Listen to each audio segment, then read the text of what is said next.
Hello ಸ್ನೇಹಿತರೆ, welcome to food is a YouTube channel. So ಇವತ್ತು ನಾವು ನಿಮಗೆ ಒಂದು ಒಳ್ಳೆ ಬ್ರೇಕ್ಫಾಸ್ಟ್ ರೆಸಿಪಿನ ತೋರಿಸ್ತಾ ಇದ್ದೀವಿ. ಅದೇನೇ ಶಾವಿಗೆ ಪಲಾವ್. ಸೊ ಇದನ್ನು ನೀವು ಮನೆಯಲ್ಲೇ ಸಿಂಪಲ್ಲಾಗಿ ಚೆನ್ನಾಗಿ ಮಾಡ್ಬೋದು. ಸೊ ಏನು ಇದು ಮೆಸ್ಸಿ ಆಗಲ್ಲ, ಅಂಟ್ಕೊಳ್ಳಲ್ಲ, ಮತ್ತು ಹಿಟ್ಟಿಟ್ಟು ಥರ ಆಗಲ್ಲ. ಸೊ ಉದ್ರಾಗುತ್ತೆ. ಸೊ ಉದ್ರಾಗಿ ಶಾವಿಗೆ ಪಲಾವ್ನ ಹೇಗೆ ಮಾಡಬೇಕು ಅಂತ ನಾವು ನಿಮಗೆ ಈ ವಿಡಿಯೋದಲ್ಲಿ ತೋರಿಸ್ಕೊಡ್ತೀವಿ. ನೀವಿನ್ನೂ ನಮ್ಮ ಚಾನಲ್ ಸಬ್ಸ್ಕ್ರೈಬ್ ಆಗಿಲ್ಲ ಅಂದರೆ ಈಗಲೇ ಸಬ್ಸ್ಕ್ರೈಬ್ ಆಗಿ, ಹಾಗೂ ಪಕ್ಕದಲ್ಲಿರ್ತಕ್ಕಂಥ ಬೆಲ್ಲೈಕನ್ನು ಪ್ರೆಸ್ ಮಾಡಿ ನಮ್ಮ ಎಲ್ಲ ವಿಡಿಯೋನ ಬಿಟ್ಟು ನೋಟಿಫಿಕೇಷನ್ನ ನೀವು ಪಡಿಬಹುದು. ಹಾಗಾದರೆ ತಡ ಮಾಡೋದು ಬೇಡ, ಹೇಗೆ ಮಾಡೋದು ಅಂತ ನೋಡೋಣ ಬನ್ನಿ. ನಾನು ಇಲ್ಲಿ ಒಂದು ಕುಕ್ಕರಿಗೆ ಸ್ವಲ್ಪ ನೀರನ್ನು ಹಾಕ್ಕೊಂಡು ಅದಕ್ಕೆ ನಾನು ಕ್ಯಾರೆಟು, ಬೀನ್ಸು ಮತ್ತು ಬಟಾಣಿನ ಹಾಕ್ಕೊಂಡು ಒಂದು 2 ವಿಷಲ್ ಕೂಗಿಸ್ಕೊತಾ ಇದ್ದೀನಿ. ಸೊ ನಿಮಗೆ ಯಾವ ತರಕಾರಿ ಇಷ್ಟ ನೀವು ಅದನ್ನು ಆ್ಯಡ್ ಮಾಡ್ಕೋಬೋದು. ಕ್ಯಾಪ್ಸಿಕಮ್ನ ಆ್ಯಡ್ ಮಾಡ್ಕೋಬೋದು, ಆಲೂಗಡ್ಡೆ ಆ್ಯಡ್ ಮಾಡ್ಕೋಬೋದು. ಸ್ವಲ್ಪ ಸಾಲ್ಟ್ನ ಹಾಕ್ಕೊಂಡು ಇವಾಗ ಅದು ಕುಕ್ಕರ್ ಕ್ಯಾಪ್ನ ಮುಚ್ಚಿ ಒಂದು 2 ವಿಷಲ್ ಕೂಗಿಸ್ಕೊಳ್ಳೋಣ. ತರಕಾರಿ ಬೇಯೋ ತನಕ ಪಲಾವ್ಗೆ ಬೇಕಾಗಿರೋ ಮಸಾಲೆನ ರೆಡಿ ಮಾಡ್ಕೊಳ್ಳೋಣ ಬನ್ನಿ. ಸೊ ನಾನಿಲ್ಲಿ ಒಂದು ಸ್ವಲ್ಪ ಕೊತ್ತಂಬರಿ ಸೊಪ್ಪು ಮತ್ತು ಸ್ವಲ್ಪ ಪುದೀನ ಸೊಪ್ಪನ್ನ ತೊಗೊಂಡಿದ್ದೀನಿ, ಮತ್ತು ಒಂದು 2 ಇಂಚಷ್ಟು ಶುಂಠಿ, ಒಂದು 3 ಹಸಿಮೆಣಸಿನ್ಕಾಯಿ ಮತ್ತು ಒಂದು 5 ಬೆಳ್ಳುಳ್ಳಿ ಹೆಸರು. ಸೊ ಇಷ್ಟನ್ನು ಹಾಕೋತಾ ಇದ್ದೀನಿ.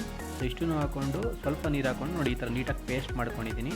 ಸೊ ಜಾಸ್ತಿ ನೀರು ಮಾಡ್ಕೊಳ್ಳೋಕೆ ಹೋಗ್ಬೇಡಿ, ಸ್ವಲ್ಪನೇ ಹಾಕ್ಕೊಳ್ಳಿ. ಸೊ ಇಲ್ಲಿ ಇವಾಗ 2 ವಿಷಲ್ ಆಗಿದೆ, ಹಾಗೂ ಪ್ರೆಷರ್ ಕೂಡ ಹೋಗಿದೆ. ಸೊ ಇವಾಗ ಕುಕ್ಕರ್ನ ಓಪನ್ ಮಾಡಿದ್ದೀನಿ. ನೋಡಿ ವೆಜ್ಜಸ್ ಎಲ್ಲ ಚೆನ್ನಾಗಿ ಬಂದಿದೆ, ತರಕಾರಿಗಳೆಲ್ಲ. ಸೊ ಇವಾಗ ಇದರಿಂದ ನೀರನ್ನ ಸಪ್ರೇಟ್ ಮಾಡ್ಕೊಳ್ಳಿ. ಸೊ ಈ ಥರ ಒಂದು ಜಾಲರಿ ಇಟ್ಕೊಂಡು ನೀರನ್ನ ಸಪ್ರೇಟ್ ಮಾಡಿ ಇಟ್ಕೊಂಡು ಈ ತರಕಾರಿಗಳನ್ನ ಎತ್ತಿಟ್ಕೊಳ್ಳಿ. ಸೊ ಇವಾಗ ನಾನು ಇಲ್ಲಿ ಒಂದು ಪ್ಯಾನ್ ಇಟ್ಕೊಂಡು ಅದಕ್ಕೆ 1 ಚಮಚದಷ್ಟು ತುಪ್ಪನ ಹಾಕ್ಕೊಂಡು ಮತ್ತು ಅದಕ್ಕೆ ವರ್ಮಿಸೆಲಿಸ್ನ ಅಂದರೆ ಶಾವಿಗೆನ ಹಾಕ್ಕೊಂಡು ಚೆನ್ನಾಗಿ ಹುರ್ಕೋತೀನಿ. ಸ್ವಲ್ಪ ಕಲರ್ ಚೇಂಜ್ ಆಗೋ ತನಕ ಹುರ್ಕೊಳ್ಳಿ. ಸೊ ನೀವು ಪ್ಯಾಕೆಟ್ ಮೇಲೆ ಆಲ್ರೆಡಿ ರೋಸ್ಟೆಡ್ ಅಂತ ಇದ್ದರೆ ನೀವು ಇದನ್ನ ಹುರಿಯೋಕೆ ಹೋಗಬೇಡಿ, ಡೈರೆಕ್ಟಾಗಿ ಬೇಯಿಸ್ಕೋಬೋದು. ಇದು ರೋಸ್ಟೆಡ್ ಅಲ್ಲ, ಸೊ ಅದಕ್ಕೆ ನಾನು ಇದನ್ನ ಹುರ್ಕೋತಾ ಇದ್ದೀನಿ. ಸೊ ನೋಡಿ ಸ್ವಲ್ಪ ಕಲರ್ ಚೇಂಜ್ ಆಯಿತು. ಇದನ್ನ ಸ್ವಲ್ಪ ತಣ್ಣಗಾಗಿಬಿಡಿ. ಸೊ ಇದು ತಣ್ಣಗಾದ ಮೇಲೆ ಒಂದು ಪಾತ್ರೆಗೆ ನೀರು ಇಟ್ಕೊಂಡಿದ್ದೆ, ಅದು ಒಂದು ಕುದಿ ಬಂದ ಮೇಲೆ ಅದಕ್ಕೆ ನೀವು ಈ ಶಾವಿಗೆನ ಹಾಕ್ಕೊಳ್ಳಿ. ಸೊ ಶಾವಿಗೆ ಹಾಕೊಂಡ್ಮೇಲೆ ಜಾಸ್ತಿ ಹೊತ್ತು ಇದನ್ನು ನೀವು ಬಿಡೋಕೆ ಹೋಗ್ಬಾರ್ದು, ಒಂದು 2 ನಿಮಿಷ ಸಾಕು ಶಾವಿಗೆ ಬೇಯೋ ತನಕ. ಸೊ ಸ್ವಲ್ಪ ಎಣ್ಣೆ ಹಾಕಿದ್ರೆ ಶಾವಿಗೆ ಉದ್ರಾಗಿರುತ್ತೆ. ಸೊ ಅಂಟ್ಕೊಳ್ಳಲ್ಲ, ಹಿಟ್ಟು ಥರ ಆಗಲ್ಲ. ಸೊ ನೀವು ಚೆಕ್ ಮಾಡಿ ಶಾವಿಗೆ ಬೆಂದಿದೆಯಾ ಇಲ್ವಾ ಅಂತ. ಸೊ ಶಾವಿಗೆ ಬೆಂದಿದ್ದರೆ ಆಫ್ ಮಾಡಿ ಸ್ಟವ್ನ, ನೀರನ್ನು ಸಪ್ರೇಟ್ ಮಾಡಿ ಇಟ್ಕೊಬಿಡಿ. ಸೊ ಈ ಥರ ಒಂದು ಜಾಲರಿ ಇಟ್ಕೊಂಡು ನೀರನ್ನು ನೀವು ಶಾವಿಗೆಯಿಂದ ಸಪ್ರೇಟ್ ಮಾಡಿ ಇಟ್ಕೊಳ್ಳಿ. ಸೊ ನೀವು ಈ ಮೆಥಡನ್ನು ಯೂಸ್ ಮಾಡೋದ್ರಿಂದ ಏನಾಗುತ್ತೆ, ಶಾವಿಗೆ ಉದ್ರಾಗಿರುತ್ತೆ. ನೀವು ಪಲಾವಾರು ಮಾಡ್ಬೋದು, ಇಲ್ಲ ಶಾವಿಗೆ ಉಪ್ಪಿಟ್ಟಾದರೂ ಮಾಡ್ಬೋದು. ಈ ಮೆಥಡ್ನ ಯೂಸ್ ಮಾಡಿ. ನಾನಿಲ್ಲಿ ಒಂದು ಪ್ಯಾನ್ಗೆ 1 ಚಮಚದಷ್ಟು ತುಪ್ಪನ ಹಾಕೋತಾ ಇದ್ದೀನಿ. ಸೊ ಅದಕ್ಕೆ ಒಂದು 4ರಿಂದ 5 ಗೋಡಂಬಿನ ಹಾಕ್ಕೊಂಡು ಸ್ವಲ್ಪ ಫ್ರೈ ಮಾಡ್ಕೋತೀನಿ. ಸ್ವಲ್ಪ ಕಲರ್ ಚೇಂಜ್ ಆಗೋ ತನಕ ಹುರ್ಕೊಂಡು ಇದನ್ನ ಎತ್ತಿಟ್ಕೋತೀನಿ. ಸೊ ಏನಕ್ಕೆ ಅಂತಂದರೆ ಇದನ್ನ ಲಾಸ್ಟಲ್ಲಿ ನಾನು ಇದನ್ನ ಮಿಕ್ಸ್ ಮಾಡ್ಕೋತೀನಿ. ಇದು ಆಪ್ಷನಲ್, ನಿಮಗೆ ಬೇಕಾದ್ರೆ ಹಾಕೋಬೋದು, ಇಲ್ಲಾಂದರೆ ಇಲ್ಲ.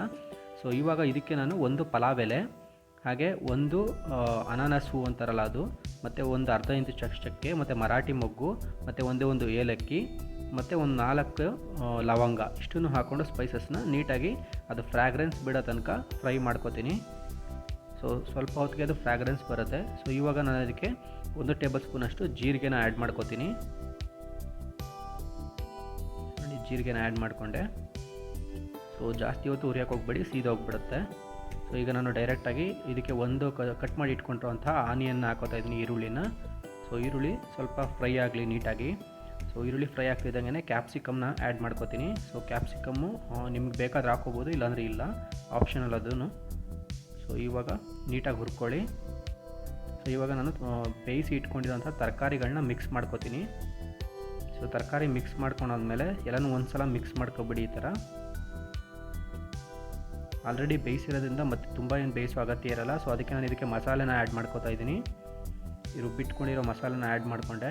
ಸೊ ಇವಾಗ ಏನಿದೆ, ಈ ಮಸಾಲೆಯಲ್ಲಿ ನಾವು ಇರೋದನ್ನ ನೀರಿನ ಅಂಶ ಸಂಪೂರ್ಣವಾಗಿ ಆವಿ ಆಗಬೇಕು, ಅಲ್ಲಿ ತನಕ ಬೇಯಿಸ್ಕೊಳ್ಳಿ. ಸೊ ಇವಾಗ ನಾನು ಇದಕ್ಕೆ ಉಪ್ಪು ಹಾಕ್ತಾಯಿದ್ದೀನಿ.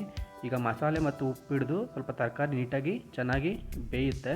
ಸೊ ಒಂದು 5 ನಿಮಿಷ ಅದನ್ನ ಕ್ಲೋಸ್ ಮಾಡಿ ನೀಟಾಗಿ ಬೇಯಿಸ್ಕೊಳ್ಳಿ. ಈಗ ಅದರ ಕ್ಯಾಪ್ನ ಕ್ಲೋಸ್ ಮಾಡ್ತಾಯಿದ್ದೀನಿ. ಸೊ ನೋಡಿ ಇನ್ನೂ ನೀರಿದೆ, ಸ್ವಲ್ಪ ನೀರು ಆವಿ ಆಗೋ ತನಕ ಈ ಥರ ಫ್ರೈ ಮಾಡ್ಕೊಳ್ಳಿ. ಅದು ನೀರು ಥರ ಇದ್ದರೆ ಅದಕ್ಕೆ ನೀವು ಶಾವಿಗೆನ ಹಾಕಿದಾಗ ಚೆನ್ನಾಗಿರಲ್ಲ. ಸೊ ಇವಾಗ ನಾನು ಇದಕ್ಕೆ 1 ಟೇಬಲ್ ಸ್ಪೂನಷ್ಟು ಗರಂ ಮಸಾಲ ಪೌಡ್ರನ್ನ ಹಾಕೋತಾ ಇದ್ದೀನಿ. ನಿಮಗೆ ಜಾಸ್ತಿ ಮಸಾಲ ಬೇಡ ಅಂತಂದರೆ ನೀವು ಸ್ಕಿಪ್ ಮಾಡ್ಕೋಬೋದು, ಏಕೆಂದರೆ ಟೇಸ್ಟ್ ಚೆನ್ನಾಗಿರುತ್ತೆ ಗರಂ ಮಸಾಲ ಹಾಕೋದು, ಅದಕ್ಕೆ ಆ್ಯಡ್ ಮಾಡ್ಕೋತಾ ಇದ್ದೀನಿ. ಸೊ ಈ ಥರ ನೀಟಾಗಿ ಒಂದು ಸಲ ಮಿಕ್ಸ್ ಮಾಡ್ಕೊಳ್ಳಿ. ನೋಡಿ ಇವಾಗ ನೀರೆಲ್ಲ ಆವಿಯಾಗಿದೆ. ಸೊ ಸ್ವಲ್ಪ ಲೆಮನ್ ಜ್ಯೂಸ್ನ ಆ್ಯಡ್ ಮಾಡ್ಕೋತಾ ಇದ್ದೀನಿ, ಒಂದು 2 ಟೇಬಲ್ ಸ್ಪೂನಷ್ಟು. ಸೊ ಇವಾಗ ನಾನು ಇದಕ್ಕೆ ಶಾವಿಗೆ ಹಾಕೋತಾ ಇದ್ದೀನಿ, ಬೇಯಿಸಿಟ್ಕೊಂಡಿರೋಂಥ ಶಾವಿಗೆನ. ಸೊ ಇವಾಗ ನೀಟಾಗಿ ಮಿಕ್ಸ್ ಮಾಡ್ಕೊಳ್ಳಿ.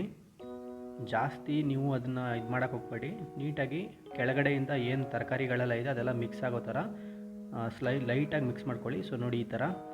ಸೊ ಇವಾಗ ಗೋಡಂಬಿ ಮತ್ತು ಕೊತ್ತಂಬರಿ ಸೊಪ್ಪನ್ನ ಹಾಕ್ಕೊಂಡು ಒಂದು ಸಲ ಮಿಕ್ಸ್ ಮಾಡ್ಕೊಳ್ಳಿ. ಸೊ ನೋಡಿ ಶಾವಿಗೆ ಪಲಾವು ರೆಡಿ.